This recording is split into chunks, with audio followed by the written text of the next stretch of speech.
Weight and weight loss can be like such emotionally charged topics, and especially now I feel like in the age of Ozempic and peptides and these GLP-1 medications, I feel like we are seeing like this real resurgence of very unhealthy ways of weight loss being talked about on the internet. And we're seeing like celebrities who have lost like extreme amounts of weight in very short periods of time, and they quite honestly look rather unhealthy, but now that's being like praised as the ideal body type. So I've really kind of hesitated to talk about my journey with weight loss here on the internet because I don't want to cause harm to people. I don't want to be like perpetuating this idea that like a woman's main goal should be to be smaller and that that's something that we should all be striving for. Especially soon after you've had a baby, like postpartum bounce back culture is like quite honestly really gross, and I don't want to add to that. But on the other hand, I had not been living a healthy lifestyle. I was not feeling good.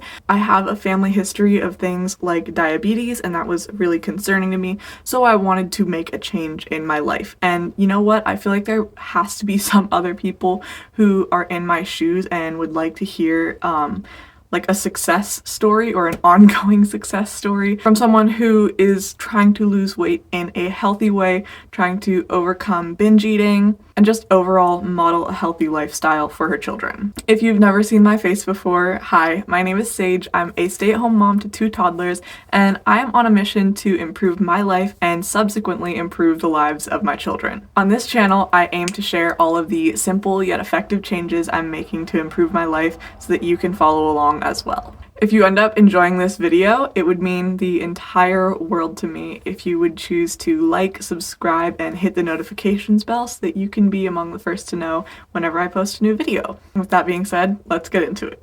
So this video is going to be 2 separate parts. In the beginning here, I'm going to be giving a little bit of context and backstory, and then in the second half of the video, I'm going to talk about my strategy, what I've been doing, what's been working for me. I'm going to put a timestamp somewhere here on the screen so that you can go ahead and skip ahead to that if you would like to, if you're short on time or attention span like most of us. Although I would encourage you to stay and listen to the beginning because I feel like this is going to give a lot of important insight for the second part. So anyways, I've been living in a bigger body since I was in like late middle school. I was born in 2003, so I was catching on like that tail end of the 90s and early 2000s, like super skinny is the best way to be type of attitude.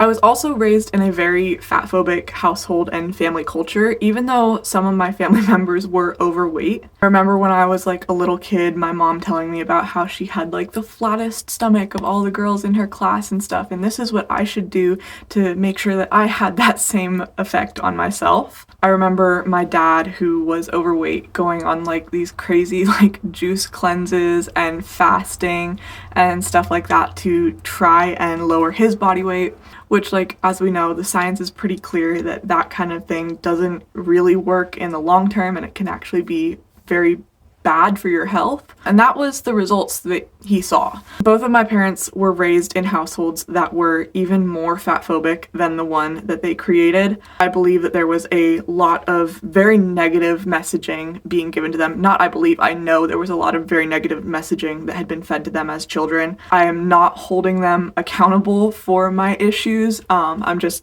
laying that out as backstory. But yeah, when I was 13, to be honest, I was not even that large. I would say that I was around 120 to 130 pounds, somewhere in that weight range. And to put things into perspective, I'm 5'8", so I'm relatively tall. So I was not like morbidly obese by any means. But I had a very close female family member who I really looked up to ask me to go on an incredibly restrictive diet with her, and things like that were just very affirmative to my mind that there was something wrong with me, there was something wrong with my body, and that it was important for me to change that. I also grew up rather low income. My family were missionaries. They were living on a very, very tight budget in a very high cost of living area. While we didn't necessarily go hungry, we were pretty frugal with the food that we bought and ate at home. We were not one of those families who always had tons of like prepackaged fancy snacks on hand, but we did have a lot of people from back home who would send us care packages.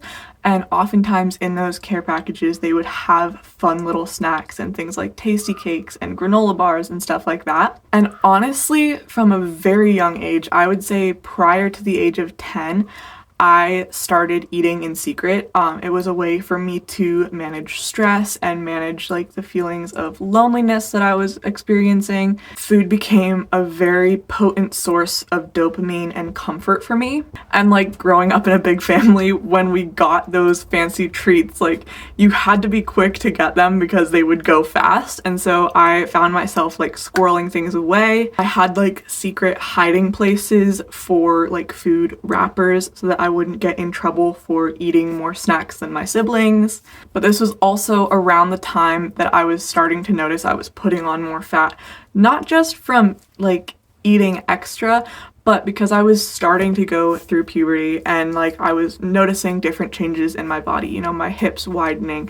I was starting to put on like layers of belly fat, and I had always been praised as a young child for my smallness, for how thin and slim I was. And so that felt very like jarring for me. I felt like my body did not look like my body anymore, and it was very upsetting, especially as a young kid who like doesn't have like the, I don't know, rational mindset to look at that. I just saw myself becoming less desirable, and I really didn't like that. Around the same time, my mom was starting to try to lose weight after her last pregnancy with my little sister. So I was witnessing her start to restrict her own diet again. And I was trying to do the same thing because I was like, well, mom's doing it. This is the right thing to do. This is what women are supposed to do. Along with all the other cultural messaging that is given to young girls that like thin is the best way to be, or thin is the only way to be, the only acceptable way. And like, again, I was a little kid. I did not have a lot of like willpower for this. I did not have a lot of understanding of like physiology or how these things work. So I would oftentimes try to like stop eating as much at like breakfast and lunch and stuff. And that was leading to me being hungrier at night and wanting to just gorge myself. I would gorge myself at supper. I would gorge myself on secret snacks. I would like raid the cupboards at nighttime, and this pattern only became more and more pronounced as I got older. I did not even know what binge eating disorder was until I was an adult. And it actually took me like a little while to hear about that and then like connect the dots, like, oh my goodness, that is exactly what has been happening to me. I would go through these cycles where I was very heavily restricting the food that I was eating, and I thought it was like a battle of willpower and that I was not mentally strong enough, mentally determined enough to like not eat more. And that would lead to me like inevitably caving and eating something. And then just once I started eating, I could not stop. I felt incredibly out of control around food. I was homeschooled up until 8th grade, and then I started going to a smaller private school. I generally had a really good experience, but it really amped up my body dysmorphia. I was the biggest girl in my class. I felt very out of place. Also, due to having been like homeschooled and rather sheltered for most of my life, I had no idea how any kinds of like group sports or like physical games worked at all. And so between like being fat and not knowing how to like play like normal sports, I felt like gym class was a humiliation ritual. Literally, I dreaded Fridays so badly that like Thursday nights I would often cry because I knew that Friday was coming, and I just hated it so badly. I hated having to change around other girls. I hated having to like run around and not know what was going on. And the humiliation and shame made it harder for me to learn how to play games like volleyball, soccer, like whatever it was that we were playing. I just felt so full of shame and disgust at my own body that I could not even focus on everything else that was going on. I felt like everybody was laughing at me, even though they weren't. Like, the kids that I went to school with were fantastic, but I still, like, it was just really bad. I ended up finding like the body positivity movement and learning that my size really is not the most important thing about me. It's not even like close to the best or worst thing about me. And that served me really well for a long time. I stopped weighing myself for a very long time, which was great because it helped me like overcome the scale kind of dictating my entire mental health basically, which it had done for a very long time. I tried to do the whole intuitive eating thing, which in reality did decrease my binging behavior quite a bit, but I was still like so disconnected from my body and what I actually needed to eat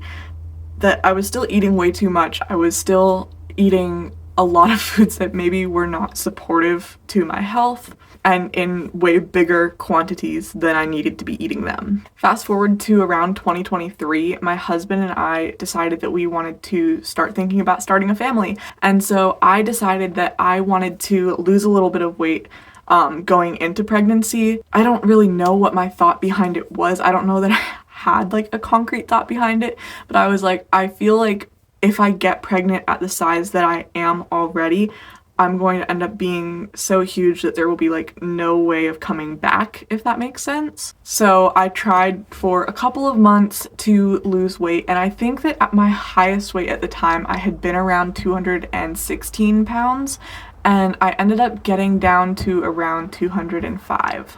I had given up on the weight loss thing for a little while because of a rather stressful time in our life.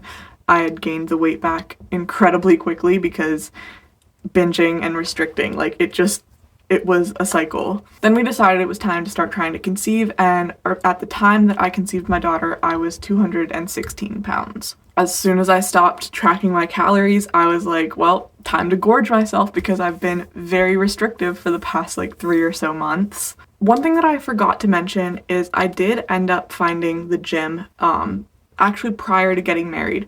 So pretty soon after I moved out and started living on my own, I got myself a gym membership at Planet Fitness and I started going, and for the very first time in my life, I felt like I had found a way to move my body that didn't feel humiliating. I felt like weightlifting did not take a lot of like body coordination the way that some other things do. I was also able to like track my progress very visibly because like, you know, as you're lifting weights like week by week, you can see like as you start lifting heavier, and that felt really, really good for me. So yeah, there's the moving your body part and there was also the diet part.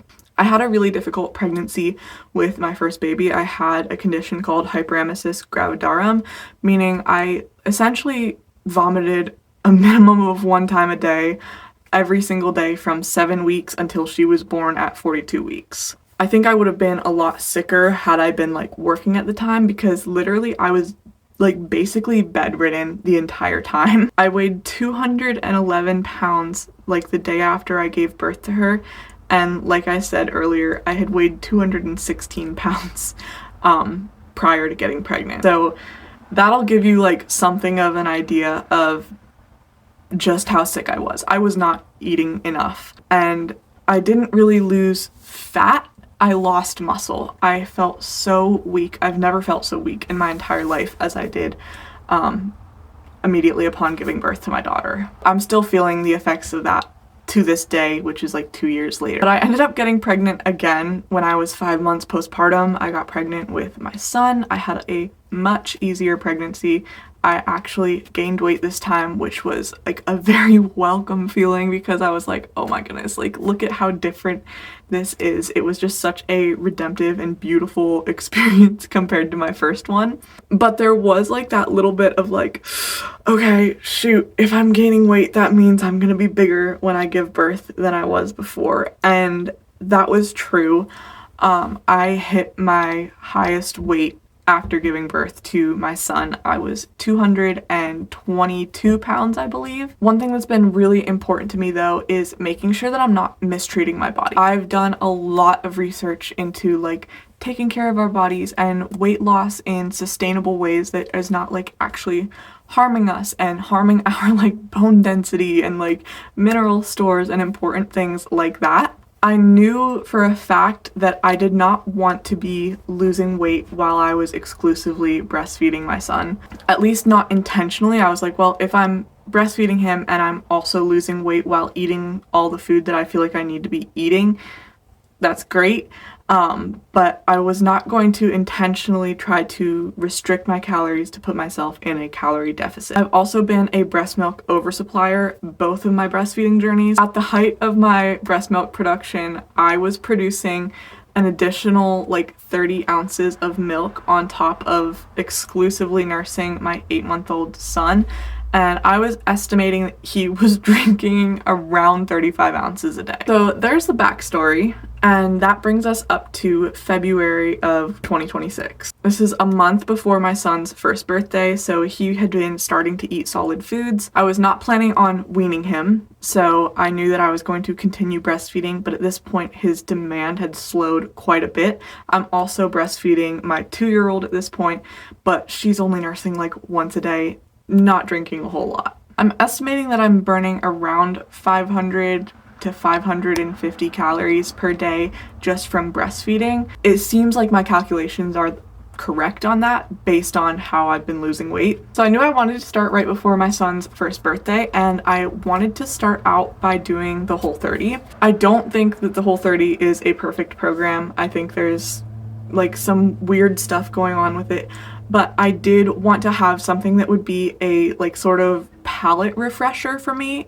during my breastfeeding journey. And honestly, like this tracks my whole life, but especially when I was breastfeeding, I just wanted processed sugar like all day long. That's all I wanted to eat was processed sugar and carbs, and like that's not going to be very supportive for your body. I knew that if I was going to try to put myself on a calorie budget, like that was going to be such small amounts of food for such high calories. I wouldn't be feeling very good on that.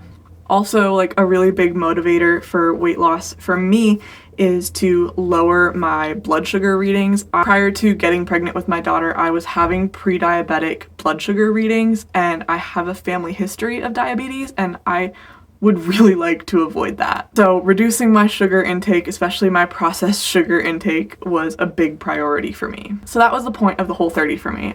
If you're not familiar, you are not supposed to be tracking your calories or like weighing your food or anything like that. Basically, it's no dairy, no grains, no added sugar. What's the other one? No legumes. And I was freaking ravenous, dude. It was actually not as hard as I thought it was to eat within those restrictions. But oh my goodness, I was so hungry. I was like constantly eating. It was so expensive because I feel like normally I get a lot of my protein from dairy and beans alongside of meat, but now I was getting like majority of my protein from meat. And so that was just racking up really, really quickly. And I was still starving. Also, my milk supply like plummeted. Within like 3 days of starting the Whole30, I was like nursing my son almost hourly, if not more often. And the first thing I did was try to eat more. I was literally eating like spoonfuls of almond butter to try and get my calories up so that I could like support my milk production. That wasn't seeming to help, and it was also like very unsustainable, both like, you know, eating wise and financially. And so about a week in, I decided like, all right, we're gonna pump the brakes on this. I don't think the Whole30 is for me right now. Initial plan was gonna be that I was gonna start following a calorie deficit as soon as I finished the Whole30, but since I did not finish the Whole30 and my milk supply had plummeted, I decided I was just going to eat whatever felt good, whatever I felt like I needed to eat for the next month or so, until my son's first birthday, and then we would reevaluate from there and move into a calorie deficit. That worked. My milk supply recovered.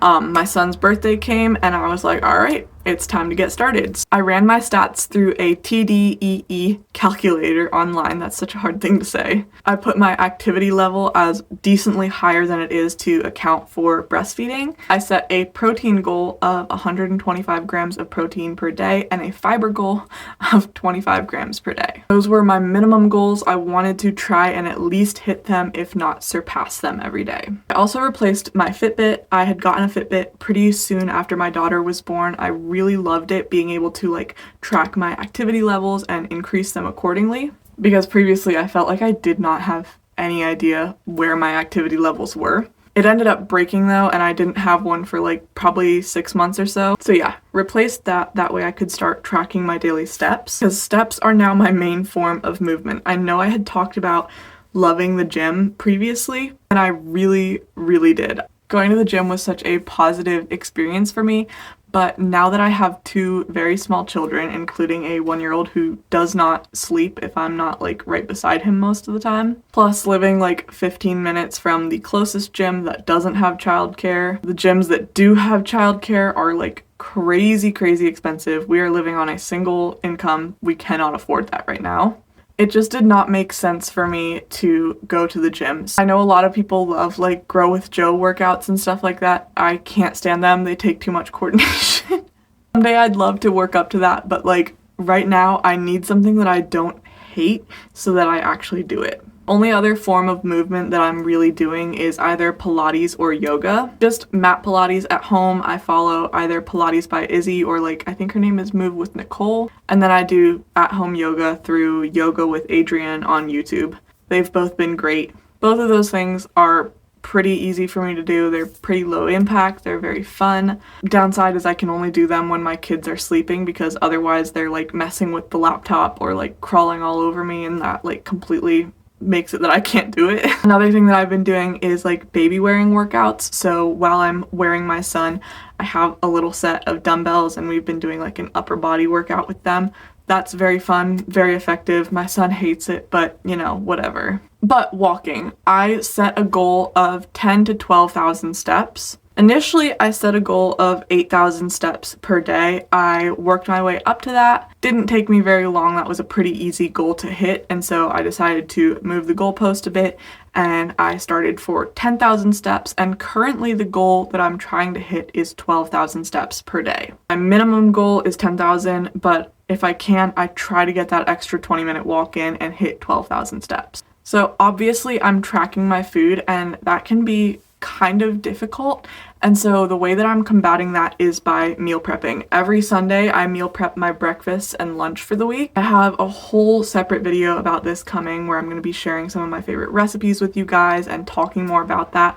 But having something that I can just pull out of the fridge and eat has been game changing. I've also recently started meal prepping my iced coffee for the morning, and like just not having to measure my creamer and measure the milk and measure everything that's going in there has made a big difference for me. It's just like I know how many ounces of it to pour.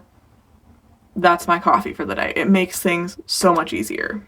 I've also been like kind of simplifying our meals whenever possible. So instead of like making something where all the components are all together, I will make something where it's like a vegetable, a starch, and a protein. And then I can just measure out my protein, measure out my vegetable, measure out my starch. It's way easier to track than something where everything is like all mixed together, like in some sort of one-pot meal, which previously I had been making a lot of one-pot meals. I'm working on like tracking more and more of my recipes so that when I want to make a one-pot meal, it's simpler for me to like kind of get my calories right. This has been like a really unexpected bonus because it just makes my life so much easier than before, even when I wasn't tracking my calories. Like literally the only time I have to cook is in the evenings. It makes a big difference. And the last little bit of my strategy is this small piece that I learned from another girl on here. Her name is Tugi. If you're not watching her, she's so cool. And this is my strategy to help me reduce my binge eating. She talks about having a mandatory budget for crap every day. So this is the stuff that is not going to be adding to your diet nutritionally, but it's the stuff that you really, really crave. She is a lot more restrictive in her food than I am, but she says that she saves 10% of her calorie budget for that stuff like candy or cookies or cake or maybe like pretzels or whatever it is that you're craving, and you have to eat that 10% every single day, because that is what stops you binging, because you know that you're going to get it tomorrow. There's never that like, oh, well, I just started eating this, I've got to eat all of it because tomorrow I'm going to start and I'm going to be really good on my food plan again. I've never thought of it that way, and it like kind of revolutionized my life. I always save my 10% of my calories for the very last thing I'm gonna eat that day. It's like my special treat for ending the day. It feels so good.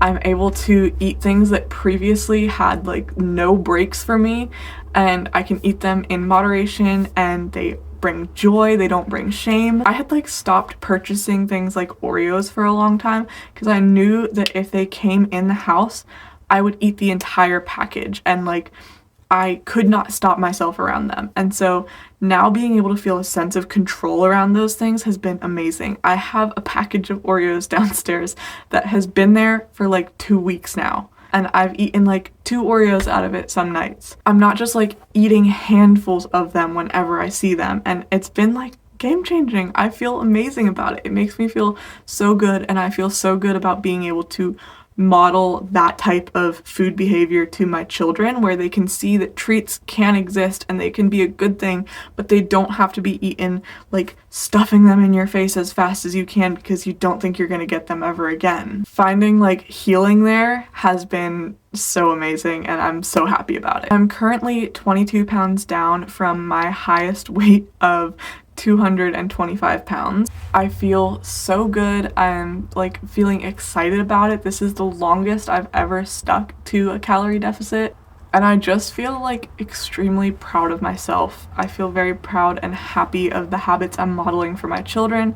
I feel very good in my body. I feel like I'm actually fueling myself because I'm eating like 3 square meals a day that are packed with nutrition and healthy stuff. I've only been under 200 pounds for like a week of my adult life, and as of this morning I was 201 pounds, which means that very soon here I will be under 200 pounds. I'll be in Wonderland, quote unquote. I'm not aiming to be like super skinny. My goal was to lose 50 pounds, which would put me at around 180, 185. And as of now, that is still my goal weight. I want to see how I feel when I get there, especially knowing that we're going to be trying for another baby in the future. I would love to be at just a more manageable weight for my body, because even though my second pregnancy was a lot easier than my first, the last couple of weeks, the last couple of months, honestly, were really hard. My joints were just in a lot of pain. And so I would like to get to a spot where it's easier for me to move around and I don't feel like I'm constantly like out of breath because I'm just hauling so much extra weight around with me. And yeah, I'm really excited to see like how different that third pregnancy is gonna be now that I will be in a lighter body, a healthier body. I think that's all I have to say about the subject. If you guys have any questions, I would love to hear them and I will do my best to answer them. And I look forward to chatting with you guys again next Friday.